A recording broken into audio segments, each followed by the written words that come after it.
أعوذ بالله من الشيطان الرجيم.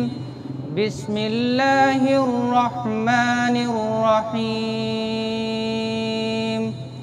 تبارك الذي جعل في السماء بروجا وجعل فيها سراجا وقمرا منيرا، وهو الذي جعل الليل والنهار خلفة لمن أراد أن يذكر أو أراد شكورا. وعباد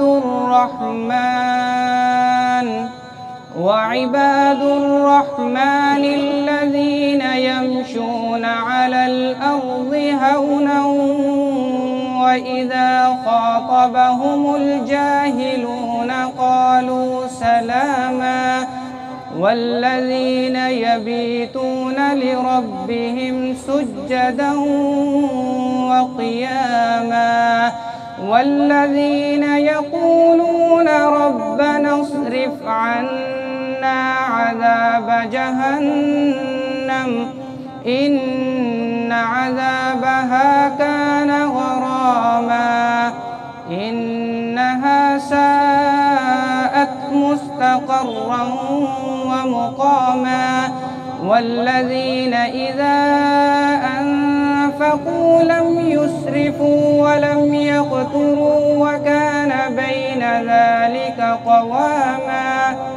والذين لا يدعون مع الله إلها آخر ولا يقتلون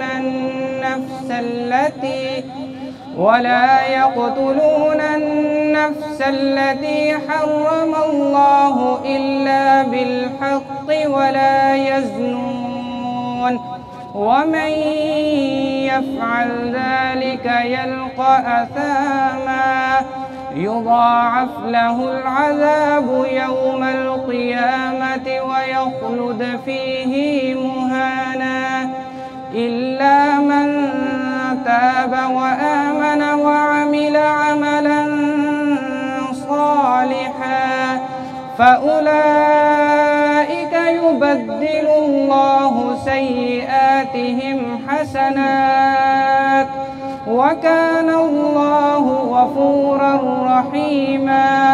ومن تاب وعمل صالحا فإنه يتوب إلى الله متابا. والذين لا يشهدون الزور وإذا مروا باللغو مروا كراما.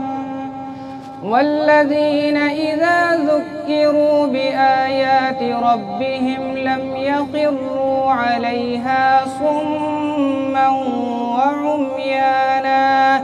والذين يقولون ربنا هب لنا من أزواجنا وذرياتنا قرة أعين واجعلنا للمتقين إماما. أولئك يجزون الغرفة بما صبروا ويلقون فيها تحية وسلاما خالدين فيها حسنت مستقرا ومقاما. قل ما يعبأ بكم ربي لولا دعاؤكم فقد كذبتم فسوف يكون لزاما.